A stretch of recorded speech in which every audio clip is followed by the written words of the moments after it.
Hello students, today we will start our second lecture of hospital and clinical pharmacy. In this chapter we will study about hospital pharmacy, its functions, objectives, its layout, location, how it function, floor space, everything. First of all, we have to study about what is hospital pharmacy. Hospital pharmacy is one of the most important department among several departments of hospital. Hospital pharmacy बहुत ही important role अदा करता है इन framework of hospital. Hospital में अलग अलग departments होते हैं, उनसे सबसे इम्पोर्टेंट मान लो, one of the most important मान लें हम, तो होता है hospital pharmacy department. Hospital pharmacy may be defined as the department of the hospital which deals with storage, compounding, dispensing, manufacturing, testing, packing and distribution of drugs। यहाँ पे हम store करते हैं मेडिसिन्स, कंपाउंडिंग करते हैं, डिस्पेंसिंग करते हैं, manufacturing करते हैं, टेस्टिंग करते हैं और पैकिंग करते हैं और डिस्ट्रीब्यूशन करते हैं। It is also concerned with the education and research in the pharmaceutical services. A hospital pharmacy is controlled by professionally competent and qualified pharmacist. जो हॉस्पिटल फार्मेसी को चलाने वाले होते हैं, जो वहाँ पे जो काम करते हैं, वो प्रोफेशनली वेल क्वालिफाइड होते हैं, प्रोफेशनल्स होते हैं। ऐसे नहीं कि कोई भी जाके वहाँ पे काम कर लेगा। They all should be qualified pharmacist. A hospital pharmacy exerts a great deal of influence on the professional status of the hospital as well as the economic of the total operational cost of the institution। ये क्या कि एक quality type hospital में pharmacy होती है ना, वो एक क्वालिटी सिंबल की तरह देखा जाता है इसको। Modern day hospital pharmacy also provides clinical pharmacy services of the drug monitoring and drug delivery information system. आज के जो मॉडर्न फार्मेसीज़ में देखें हम हॉस्पिटल में, वो प्रोवाइड करवाते हैं क्लिनिकल फार्मेसी सर्विसेज प्रोवाइड करवाते हैं, ड्रग मॉनिटरिंग प्रोवाइड करवाते हैं और ड्रग डिलीवरी इंफॉर्मेशन सिस्टम भी है। इन चीज़ों का हम एलेबोरेटली पढ़ेंगे, है ना, विस्तार से पढ़ेंगे कि इसके हॉस्पिटल फार्मेसी के क्या फंक्शंस हैं, क्या ऑब्जेक्टिव्स हैं। So in this slide we can see about its functions and objectives, कि इसके क्या functions हैं, क्या objectives हैं।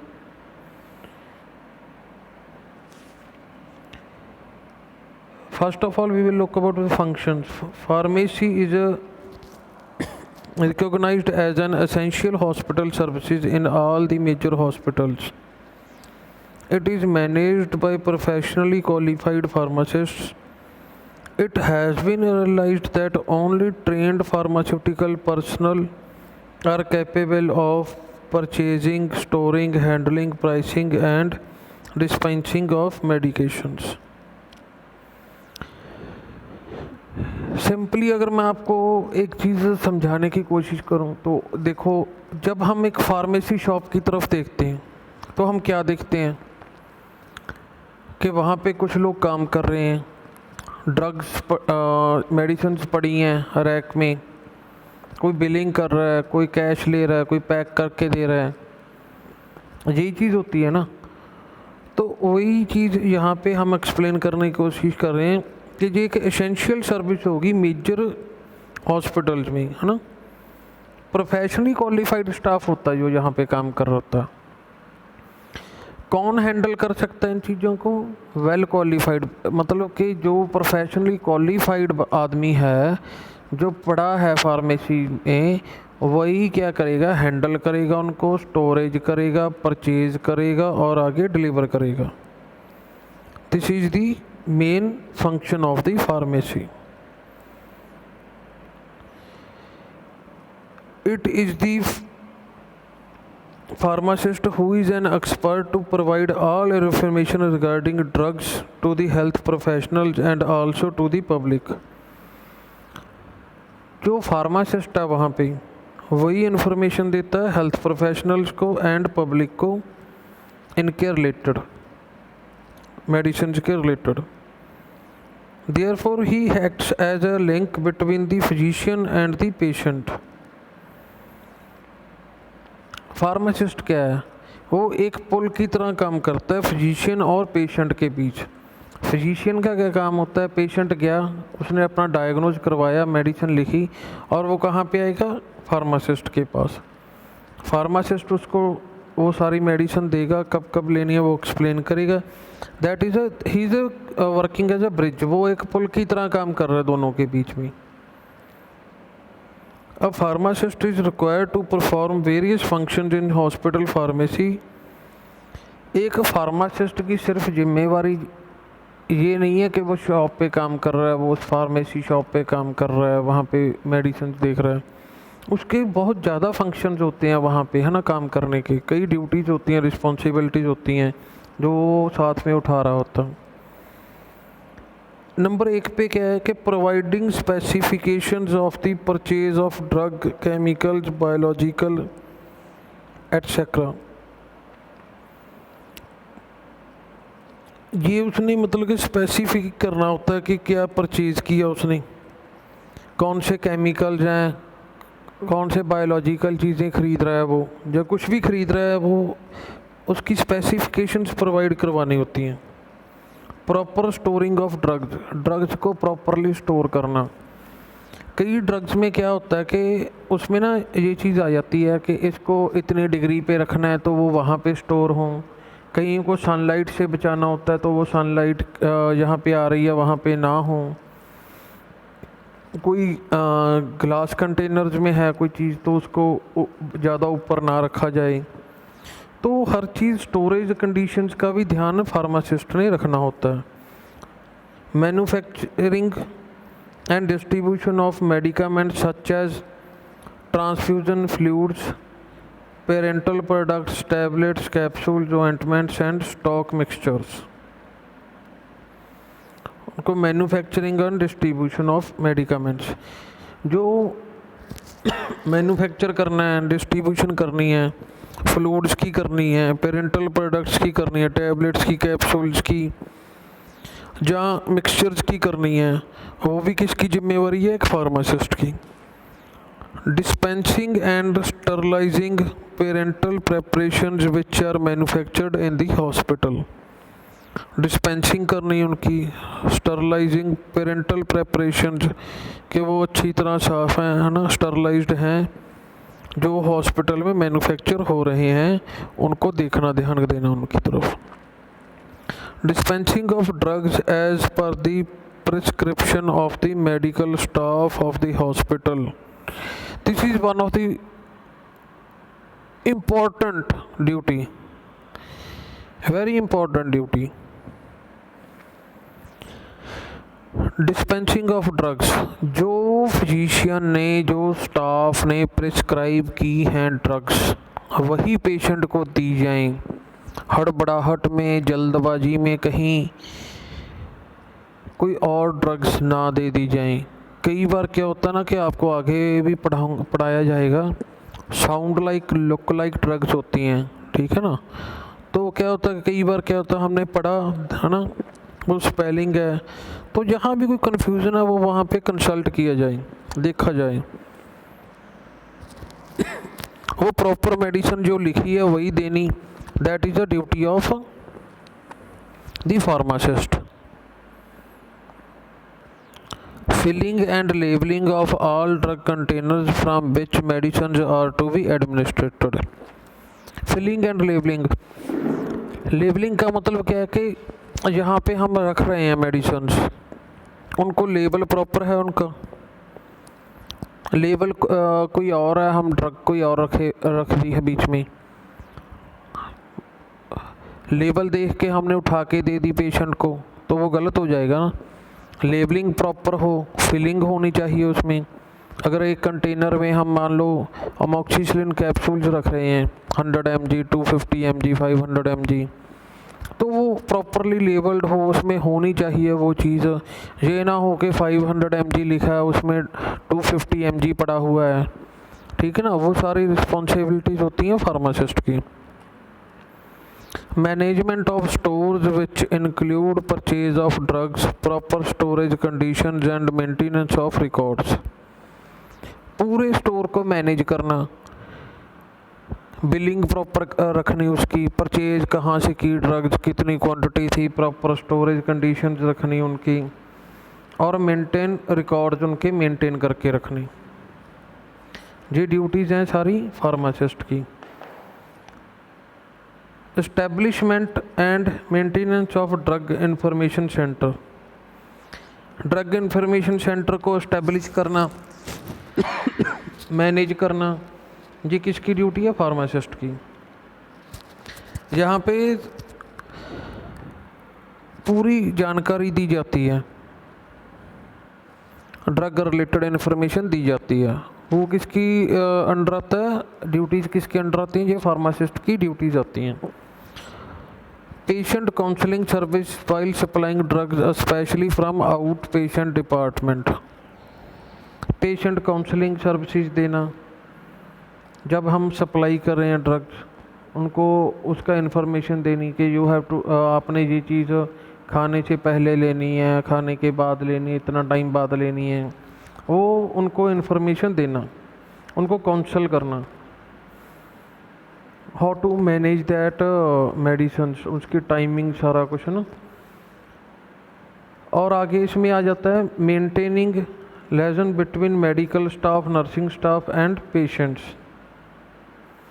कि एक रिलेशन बिल्डिंग का काम भी करना होता है ना मेडिकल स्टाफ ने के साथ, नर्सिंग स्टाफ के साथ और पेशेंट के साथ। जी चीज़ें आ गई इसकी फंक्शंस, है ना, क्या फंक्शंस एंड ऑब्जेक्टिव्स हैं। इन this slide you may be more clear. इस स्लाइड को देख के आपको ज़्यादा क्लियर हो जाएगा, ठीक है जी, कि क्या क्या फंक्शन होते हैं, कैसे, है ना, क्या काम है। ऐसे आप देखेंगे कि इस स्लाइड में है डिस्पेंसिंग है।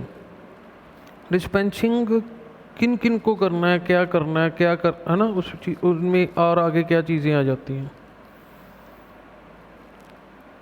उस डिस्पेंसिंग में तो आउटडोर पेशेंट को हम डिस्पेंस करते हैं, इन पेशेंट को डिस्पेंस करते हैं मेडिसिन, मेडिकल सर्जिकल की आइटम्स, लेबॉर्ट्री सप्लाईज, वार्ड और फ्लोर स्टॉक, वार्ड्स में जो मेडिसिन जाती हैं, नारकोटिक्स जाती हैं, जैसे मेडिसिन जो कंट्रोल्ड वे में, वो चीज़ें होगी, अल्कोहलिक आइटम्स होगी। नेक्स्ट फंक्शन जो आता है वहाँ पे फंक्शन हॉस्पिटल फार्मेसी में, purchasing and inventory control. Purchase जो मेडिसिन कर रहे हैं उनका रिकॉर्ड रखना, परचेज का। इन्वेंट्री कंट्रोल का मतलब ये होता है कि हमारे पास मिनिमम रिक्वायरमेंट कितनी है, तो और हमें और कितनी स्टॉक में रखनी चाहिए, दैट इज़ इन्वेंट्री कंट्रोल। कि इन्वेंट्री पड़ी है हमारे पास, ये नहीं कि हाँ हमारा पता है कि हमारे पास रोज़ इस चीज़ के 20 स्ट्रिप्स यूज़ लग जाते हैं, पेशेंट्स को हम डिस्ट्रीब्यूट ऑलमोस्ट कर देते हैं, और पड़े हमारे पास 5 हैं, that is not a good inventory control. वो चीज़ हमारे पास सफिशेंट क्वांटिटी में है, that is inventory control. Statics and reports, जो भी स्टैटिक्स बनाने हैं, रिपोर्ट्स तैयार करनी है, that is also the duty of pharmacist. अगर रिसर्च में भी कोई है तो उसमें भी उन्होंने, है ना, अपना काम करना है, टीचिंग में, कंट्रोल में। मैन्युफैक्चरिंग में क्या करना होता है? बल्क प्रोड्यूस करना, large volume, small volume, parenterals, surgical irritation fluids, ये चीज़ें सारी इनके अंडर आती हैं। उनको सप्लाई करना, उनको देखना। और क्या फंक्शंस हैं? Providing cooperation in teaching and research programmes of the hospital. कोई टीचिंग का प्रोग्राम है, कोई रिसर्च का प्रोग्राम है, उसमें क्या करना है? हॉस्पिटल के प्रोग्राम में फार्मासिस्ट ने अपनी ड्यूटीज़ निभानी है, अपनी फ़र्ज निभाने हैं वहाँ पे। Discarding the expired drugs and containers with worn and missing labels. Discarding, जैसे कोई ड्रग एक्सपायर्ड हो गई तो उसका ध्यान रखना कि पेशेंट को ना दे दी जाए जी, उसका ध्यान रखना, उसको साइड पे निकालना, अलग करना। कोई कंटेनर है, टूट गया, किसी का लेबल निकल गया, तो उन चीज़ों का ध्यान कौन रखेगा कि कोई मिसगाइडेंस ना हो जाए, कहीं कोई गलत चीज़ ना पेशेंट को दे दी जाए, है ना। उन चीज़ों का ध्यान कौन रखेगा? Pharmacist, he is responsible for that.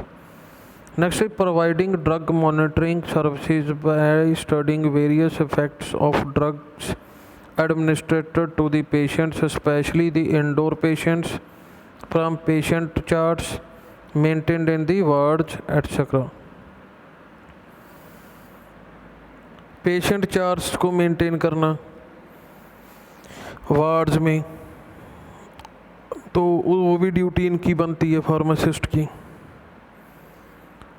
अभी हमने फंक्शंस तो देख लिए, है ना। अभी ऑब्जेक्टिव्स क्या हैं of a hospital pharmacy? The practice of hospital pharmacy started in India in 1941 but became a respectable discipline only in 60s. Objectives of hospital pharmacy are, पहला पॉइंट क्या है? To ensure the availability of the right medication at the right time in the right dose at the minimum possible cost. क्या ensure करना है hospital pharmacy में जो pharmacist हैं कि वो उन्होंने इंश्योर करना है कि जो मेडिकेशन लिखी गई है, प्रिस्क्राइब की गई है, वो राइट मेडिकेशन हो हमारे पास एट अ राइट टाइम। ये नहीं कि हाँ जी कल मिलेगी, परसों मिलेगी, है ना, उसी टाइम वो हो आपके पास अवेलेबल, सेम डोज में हो, राइट डोज में हो। लिखी 250 mg है, आप 500 mg दे रहे हो, लिखी 250 है, 500 आप 250 दे रहे हो, वो चीज़ नहीं होनी चाहिए। और सबसे बड़ी बात क्या है कि एट मिनिमम पॉसिबल कॉस्ट होनी चाहिए, जो कम से कम कॉस्ट में हम प्रोवाइड करवा सकते हैं तो वो होनी चाहिए। Second is the professionalize the functioning of pharmaceutical services in the hospital. Professionally उसको फंक्शन करना, जो भी फार्मास्यूटिकल सर्विसेज हैं हॉस्पिटल में, उनको प्रोफेशनली फंक्शन में ला के आना। To act as a counselling department for medical staff, nurses and for patient. एक आपको एज ए काउंसलर भी वहाँ पे काम करना पड़ेगा between medical staff, nurses and patients के लिए। To act as a data bank on drug utilization. इसका मतलब क्या है? To act as a data bank, कि कौन सी मेडिसिन ज़्यादा यूज़ हो रही है, कौन सी कम हो रही है ना, कौन सी कम यूज़ हो रही है, वो चीज़ का डाटा रखना इन ड्रग यूटिलाइजेशन के related. To participate in research projects, जो भी कोई रिसर्च प्रोजेक्ट चल रहे हैं उनमें अपनी हिस्सेदारी देनी। To plan, organise and implement pharmacy policy procedure in keeping with the established policies of the hospitals. Plan करना, ऑर्गेनाइज करना और उनको इम्प्लीमेंटेशन में लेके आना फार्मेसी पॉलिसी प्रोसीजर को, एस्टेब्लिशमेंट पॉलिसीज़ को हॉस्पिटल के लिए। Next is to implement decisions of the pharmacy and therapeutics committee. जो डिसीजंस हैं उनको इम्प्लीमेंट करना जो फार्मेसी एंड थेरापेटिक्स कमेटी के हैं, वो चीज़ आ गई. To coordinate and cooperate with other departments of hospital. जो भी डिपार्टमेंट्स हैं हॉस्पिटल के, उनके साथ कोऑर्डिनेट करना, कोऑपरेट करना और उनके साथ काम करना. उनको क्या रिक्वायरमेंट्स हैं वो देखना, वो रिक्वायरमेंट्स उनकी पूरी करना time to time. That is also one of the objective of the hospital pharmacy. Next we will study about its location, layout and flow chart of materials and men. The pharmacy should be located in the hospital premises so that patients and staff can easily approach it. First of all location कहाँ पे होनी चाहिए. ज़्यादातर आपने कभी hospital में सबने visit किया ही होता है ना नॉर्मली. तो आपने कभी वहाँ पे फार्मेसी शॉप देखी तो वो क्या होता है, हॉस्पिटल के अंदर ही होती है, विद इन रीच होती है, ईजी रीच होती है. क्यों? क्योंकि किसी भी मेडिसिन की ज़रूरत है पेशेंट को, स्टाफ को, तो वो ईज़िली अप्रोच कर सकें और विद इन टाइम वो उस चीज़ की रिक्वायरमेंट पूरी कर सकें. In multi storeyed building of a hospital the pharmacy should be preferably located on the ground floor, specially the dispensing unit. जो मल्टी स्टोरीड बिल्डिंग्स हैं, हॉस्पिटल्स हैं, तो उनमें फार्मेसी शॉप कहाँ पे होनी चाहिए, ग्राउंड फ्लोर पे, स्पेशली उनका डिस्पेंसिंग यूनिट. स्टोर में भी on any floor, because you don't have to dispense from there. आपने वहाँ से डिस्पेंसिंग नहीं देनी, आपने किसी को मेडिसिन नहीं देनी वहाँ पे. स्टोर से तो आपने अपनी जो रिक्वायरमेंट है वो लेके आनी है. जो डिस्पेंसिंग वाली चीज़ है, जहाँ से आपने डिलीवरी करनी है चीज़ की, वो आपकी ग्राउंड फ्लोर पे चाहिए. The departments are so laid out that there is a continuous flow of man and materials. जो आपने शॉप है आपकी, जो मतलब कि फार्मेसी है आपकी, वो इस तरह से होनी चाहिए कि जो मटीरियल्स हैं वहाँ पे वो अच्छी तरह से ना लोकेट हो सकें, और जो आपके वर्क कर रहे हैं वो अच्छी तरह से वहाँ पे फ्लो हो सके उनका. Out patient pharmacy should give a pleasant appearance and must have enough space for sitting of patients who have to wait for medicine. ये बड़ी इम्पोर्टेंट चीज़ है ना. आउट पेशेंट के लिए क्या होता है कि आउट पेशेंट आया, उसने मेडिसिन लिखवाई, वो आके स्लिप देगा फार्मेसी शॉप पे. फार्मेसी शॉप के से हमने एक काउंटर से स्लिप ली. Within that period of time जब हम वो मेडिसिन निकाल रहे हैं, उनको पैकिंग कर रहे हैं, उनकी बिलिंग तक जा रही है वो चीज़, they should not be waiting there that. वहाँ पे तो रश हो जाएगा, तो उनके वेट करने के लिए बैठने की सुविधा होनी चाहिए.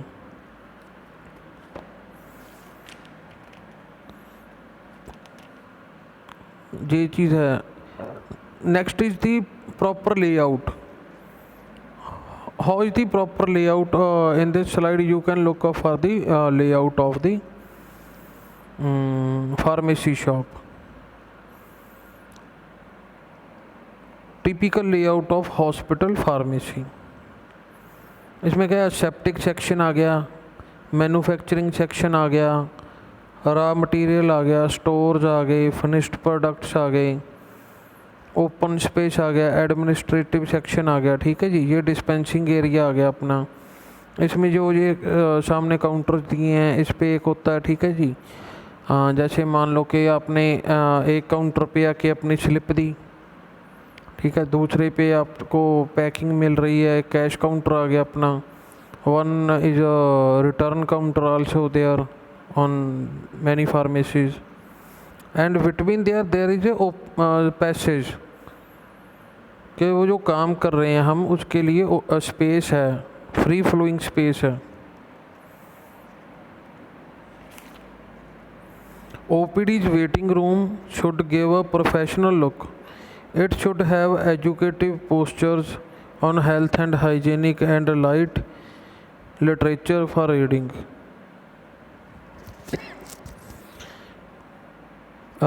Space must be provided for routine manufacturing of stock solution, bulk powders, ointments, etc. The manufacturing room should be adjacent to the pharmacy.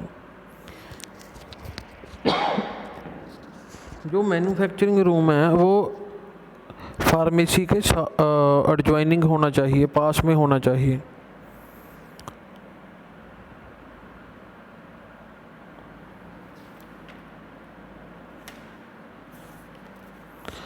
Next is location and flowchart. Flowchart of the materials and man general flowchart of outpatient. Outpatient का क्या जैसे flow chart क्या होता है, मान लो कि flow chart for the material, general flow chart for the outpatients. उसने डॉक्टर की स्लिप ली, प्रिस्क्रिप्शन ली, received by the pharmacist, pharmacist ने रिसीव की, filling of the prescription. Filling में क्या चीज़ें थी, 3 चीज़ें आ जाती हैं as you can see in this slide. Filling of the prescription, it has 3 sections again: selection, labeling and pricing. पहले देखना, उसको सेलेक्ट करना, सिलेक्शन होगी, फिर उसको लेबलिंग करना, लेबलिंग देखना, लेबल देख करना, फिर उसकी प्राइसिंग होगी कि उसका क्या प्राइस है. Then next one is dispense to patient, patient को डिस्पेंस करना. After dispensing there are 2 things: receipt of payment, वो फ्री है, कैश है या चार्ज किया है उसका.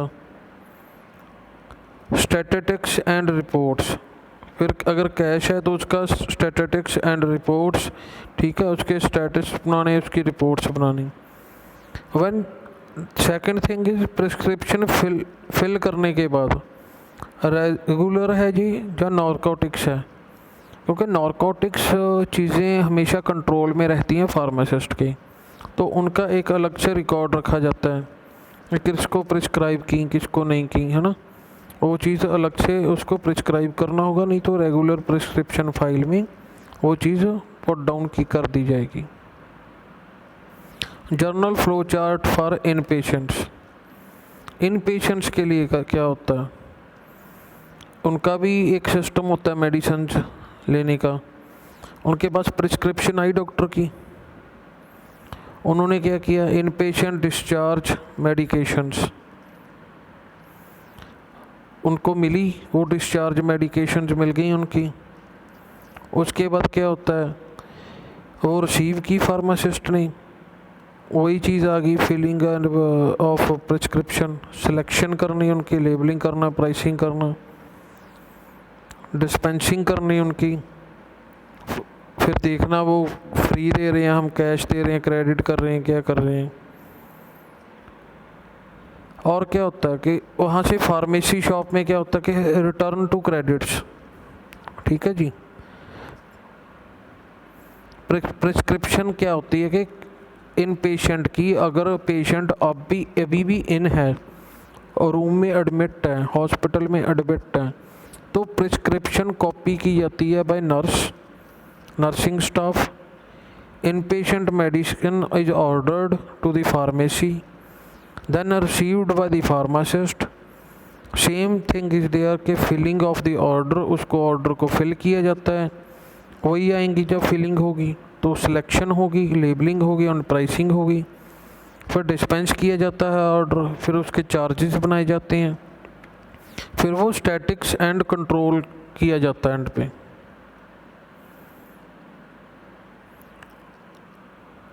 जी स्लाइड में आप प्रॉपरली देख सकते हो, पूरा फ्लो चार्ट बना हुआ है. That will be much more easier, आपके लिए ज़्यादा इजी होगा इससे स्टडी करना. ये पूरा फ्लो चार्ट है, journal flow chart for in patients. Next flow chart is for the materials. In this slide you can look for the flow chart for the materials.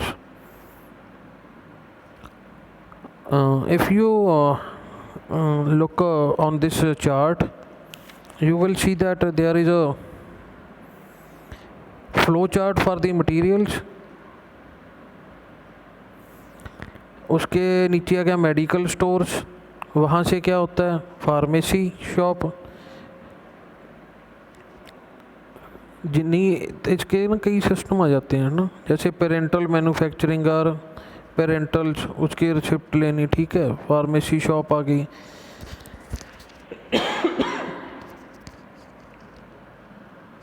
तो हर चीज़ कहाँ पे आएगी, वो चीज़ फार्मेसी पे तो आनी है।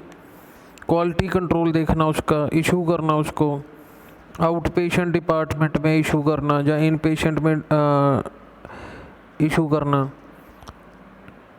जब कोई भी चीज़ आती है, मटेरियल आता है, वो मेडिकल स्टोर पे आएगा, स्टोर से फार्मेसी में आएगा, फार्मेसी पे इशू होगा इन पेशेंट डिपार्टमेंट को या आउट पेशेंट डिपार्टमेंट को। नहीं क्या होता है कि पेरेंटल मैन्युफैक्चरिंग ऑफ पेरेंटल्स, वहाँ से ले सकते हैं हम। मैन्युफैक्चरिंग अदर डोजेज फॉर्म हम खुद मैन्युफैक्चर कर सकते हैं। फिर वहाँ पे कहाँ जाएगा, क्वालिटी कंट्रोल देखा जाएगा उसका, रिसीव करके फिर इशू किया जाएगा आउट पेशेंट को। ये सारी चीज़ें ध्यान रखनी होती हैं। This is a simple flow chart for your learning. आप इससे देख सकते हो, आइडिया लगा सकते हो ना। Medical stores of a pharmacy should be adjacent to the pharmacy itself. Pharmacy receives material from two sources. कहाँ से आते हैं फार्मेसी में, जैसे मैंने बताया मेडिकल स्टोर से आते हैं या manufacturing division of the hospital. कहाँ से मटेरियल आएगा, जब तो मेडिकल स्टोर से आएगा या मैन्युफैक्चरिंग डिवीज़न से आएगा। वहाँ से फार्मेसी में आया, वहाँ से हमने क्वालिटी कंट्रोल कर की देखा, तो उसको इन पेशेंट डिपार्टमेंट या आउट पेशेंट डिपार्टमेंट में भेज दिया।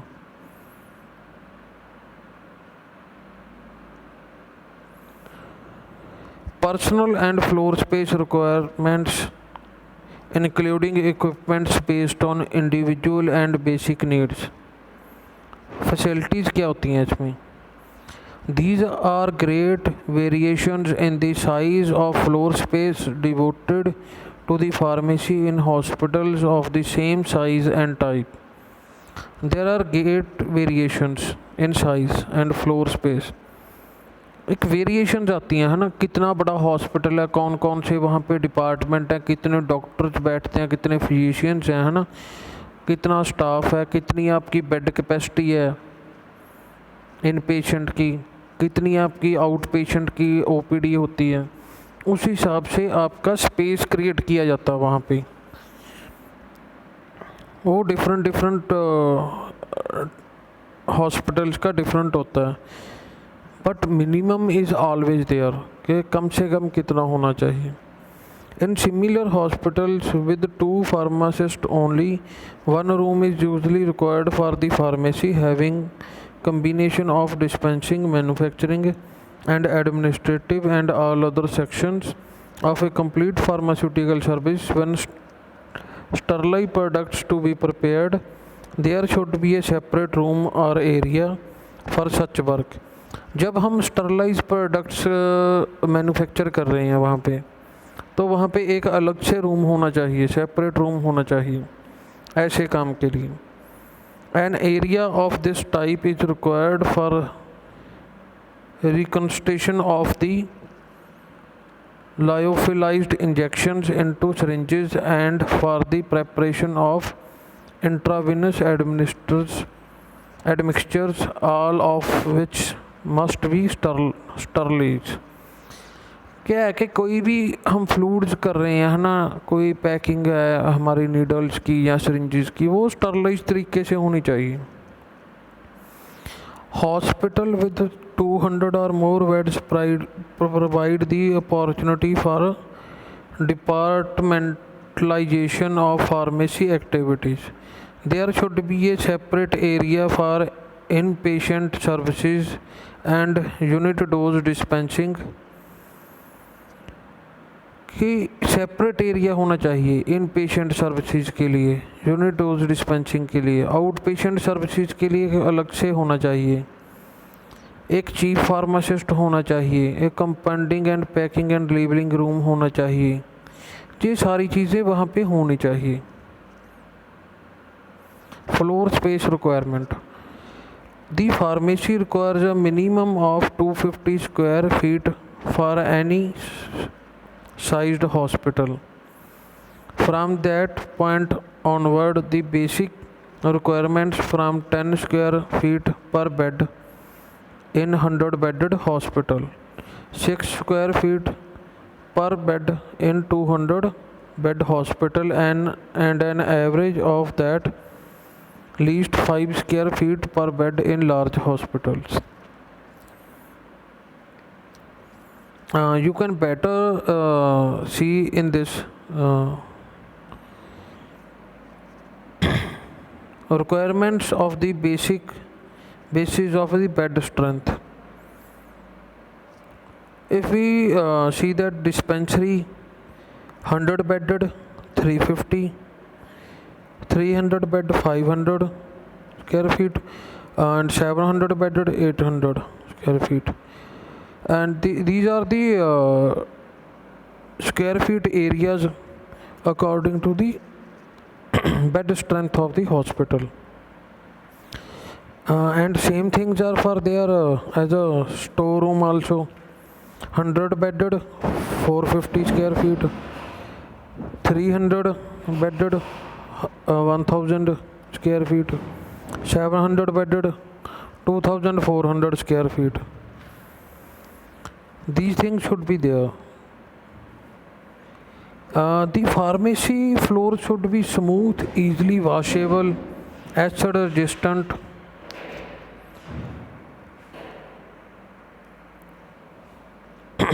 Fluorescent lamps are placed immediately above the perspiration counter.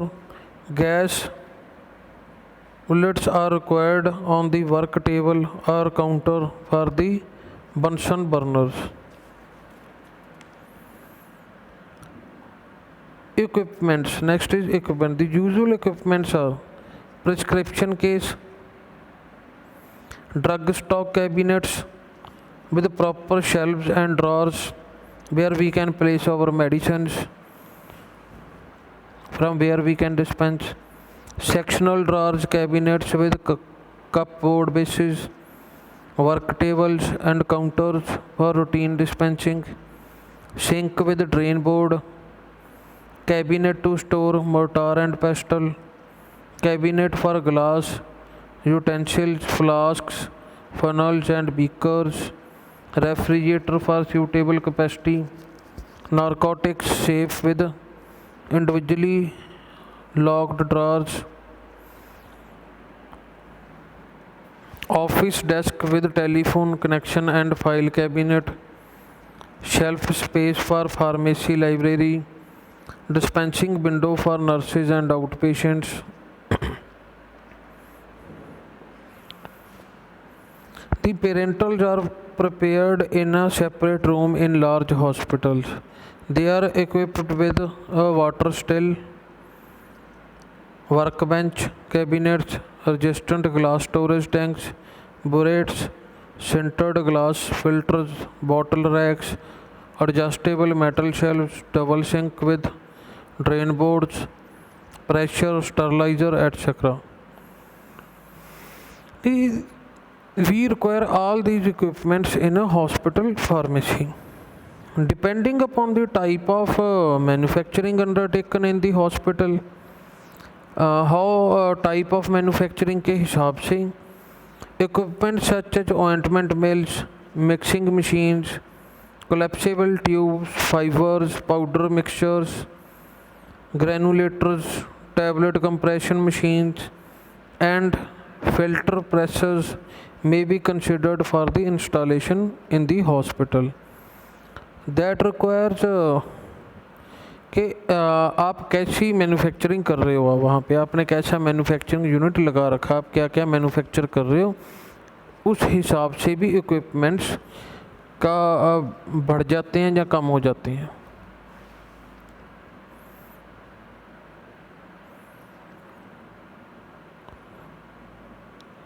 Administrator कौन होता है? फर्स्ट ऑफ ऑल एडमिनिस्ट्रेशन आ गई, then head of pharmacy services आ गया, that must be M pharm person.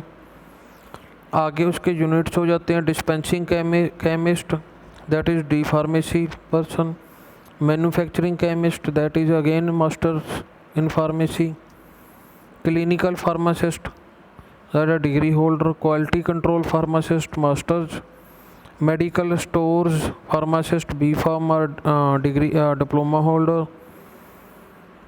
Dispensing chemist में क्या होता है? इन पेशेंट आउट पेशेंट में दो डिपार्टमेंट्स में डिवाइड हो जाते हैं। मैन्युफैक्चरिंग में manufacturing of IV fluids and other manufacturing services.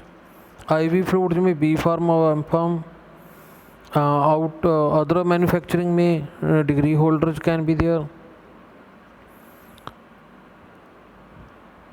Then next, in this slide you can look on personnel. The organized hospital pharmacy department has an integrated setup consisting of dispensing section, manufacturing section, quality control section and clinical pharmacy. Number 1, there are no standard rules regarding the requirement of person for inpatient pharmacy department, and it is the nature and quantum of services to be provided that govern the personal requirement. Second, the number of pharmacists required for the hospital are calculated on the basis of workload. जो pharmacist काम करेंगे वहाँ पे वो कैसे calculate होते हैं? Workload के हिसाब से, कितना काम है वहाँ पे। Like the number of prescriptions received and dispensed, कितनी प्रिस्क्रिप्शंस आ रही हैं, कितनी हम डिस्पेंस कर रहे हैं। नंबर ऑफ बेड्स अवेलेबल कितने हैं, कितने ऑक्यूपाइड हैं बेड्स, उस हिसाब से काम बढ़ता है। For a very small hospital minimum of 3 pharmacist are required, कम से कम एक छोटे हॉस्पिटल में 3 फार्मासिस्ट चाहिए। As the number of beds increase the number of pharmacist also increase, जैसे हॉस्पिटल में बेड्स की संख्या इंक्रीज होगी वैसे वैसे ही फार्मासिस्ट की क्वांटिटी भी इंक्रीज होती है। The following is the suggested staff pattern of pharmacist. ये कैसे है? फार्मासिस्ट रिक्वायरमेंट बेड स्ट्रेंथ के हिसाब से कैसे होता है? अगर 50 बेड का हॉस्पिटल है तो 3 फार्मासिस्ट वहाँ पे रिक्वायर्ड हैं। अगर 100 बेडेड है तो मिनिमम 5 चाहिए, अगर 200 बेडेड है तो 8 चाहिए, 300 बेडेड है तो 10 चाहिए, 500 बेडेड है तो 15 चाहिए। This is the minimum requirement. Number 5 is if the pharmacy is also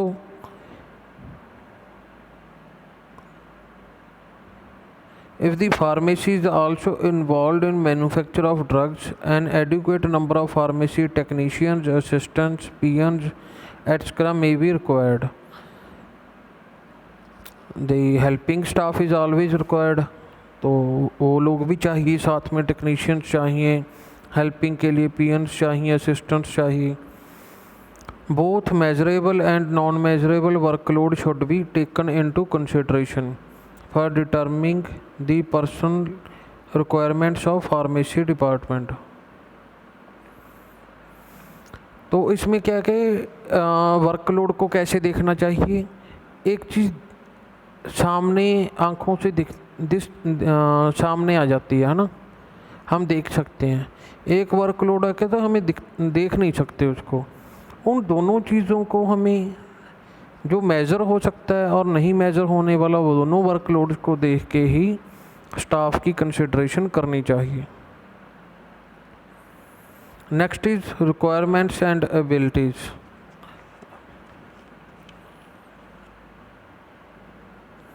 Health committee has recommended that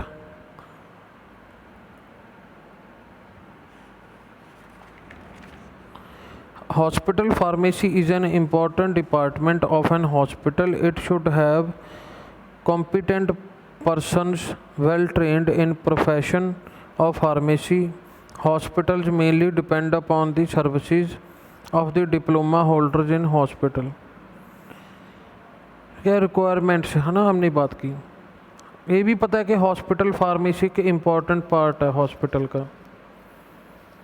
तो जो डिप्लोमा होल्डर्स होते हैं वो क्या होता है कि वो सर्विसेज का एक होल्डर्स हैं जो मेनली सर्विसेज डिपेंड करते हैं डिप्लोमा होल्डर्स पे। The head of the hospital pharmacy department should be post graduate in pharmacy, preferably in pharmaceutics, pharmacology or hospital pharmacy. He acts as a coordinator for the pharmacy and non-pharmacy staff in the hospital. He reports to the administrator and interacts with the other medical departments. जो head होगा वहाँ पे that should be post graduate. Preferably क्या होना चाहिए, स्यूटिक्स में हो या कॉलेज में हो या हॉस्पिटल फार्मेसी में हो। ये 3 फील्ड्स में प्रेफर करते हैं अगर हो। उसका काम क्या होता है, वो रिपोर्ट करता है एडमिनिस्ट्रेटर को, interacts with other medical departments, what are their requirements, उनकी रिक्वायरमेंट्स क्या हैं, क्या उनको रखना चाहिए वहाँ पे शॉप पे आने वाले टाइम में, तो क्या उनकी रिक्वायरमेंट्स बढ़ेंगी कम होगी क्या है ना, वो सारी चीज़ें वो हैंडल करता है। Requirements and abilities required for hospital pharmacist. Hathi committee has recommended that IV fluid manufacturing should be done under the supervision of M Pharma, assisted by B Pharma and D Pharma holders.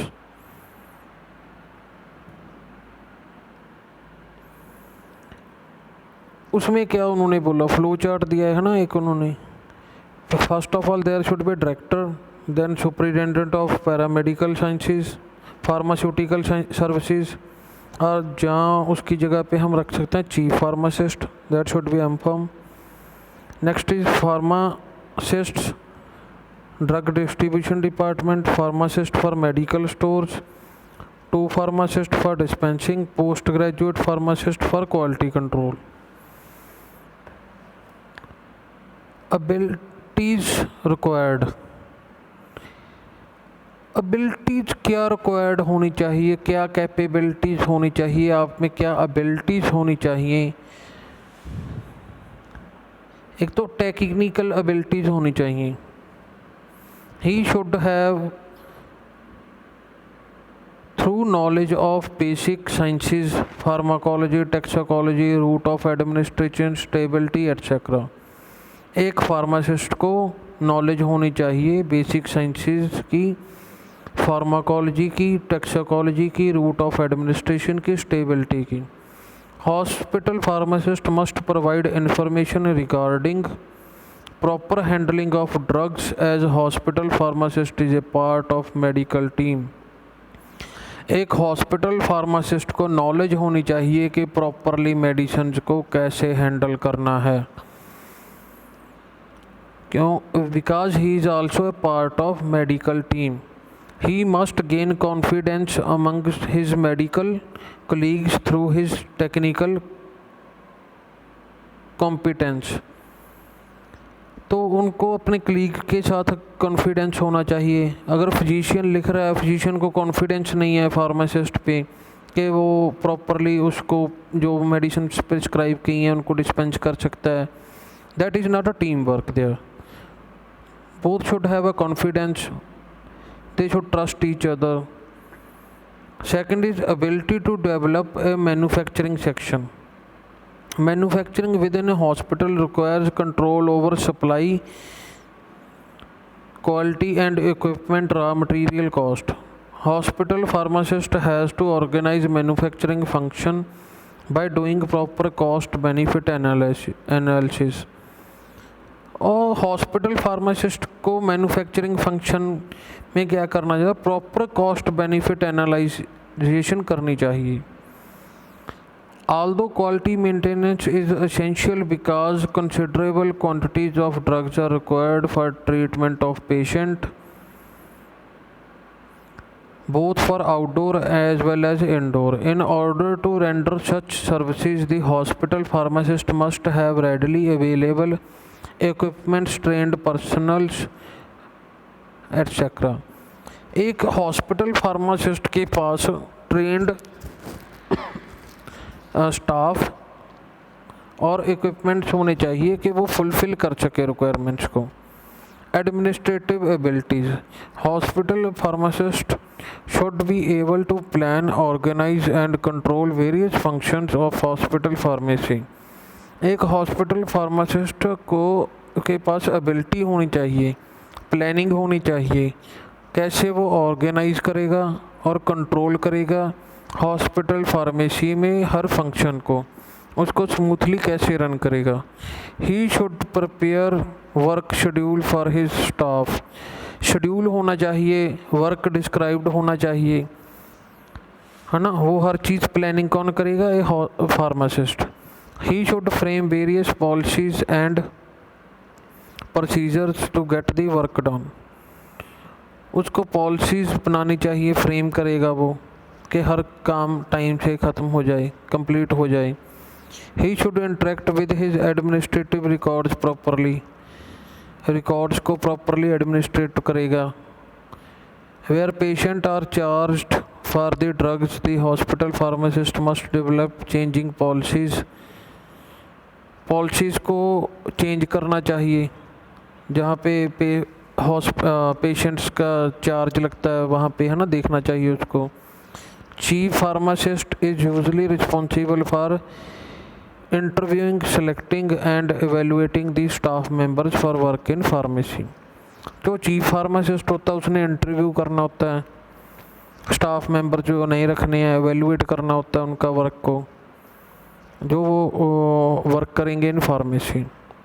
Ability of control inventory, this is the main thing of a pharmacist. Chief pharmacist has to exercise his duties on the inventories of drugs which are lying at nursing stations, supply rooms and clinical units, etc. He has to communicate with the supplier of drugs. He must check the quality of drugs and other supplies. Inventory में क्या, उसको inventory control करनी होती है कि कितना चीज़ पड़ी है हमारे पास, कितनी और रिक्वायर्ड है, जो पड़ी है वो कितने दिन चलेगी। ये हर चीज़ उसके दिमाग में होनी चाहिए, उसके प्लान में होनी चाहिए। Ability to conduct and participate in research, the pharmacist is required to maintain information about pharmaceutical journals. He must advise about new methods of preservation, preparation and to improve taste and efficacy of the preparation. He must have the basic understanding of scientific methods so that he can properly evaluate the research data. उसको research का एक हिस्सा बनना पड़ेगा, data को research करना पड़ेगा, scientific new methods को रिसर्च करना पड़ेगा। Next is the ability to conduct teaching programmes, ability to conduct teaching programmes. The pharmacy staff can act as trainers for the nursing staff. He must prepare suitable teaching material for the nursing staff covering various aspects like storage of drugs, proper use of drugs, dosage forms, conversations and percentage calculation of doses. Chief pharmacist is also responsible for the practical training of pharmacy students. He should see that he must learn and develop sufficient professional skill.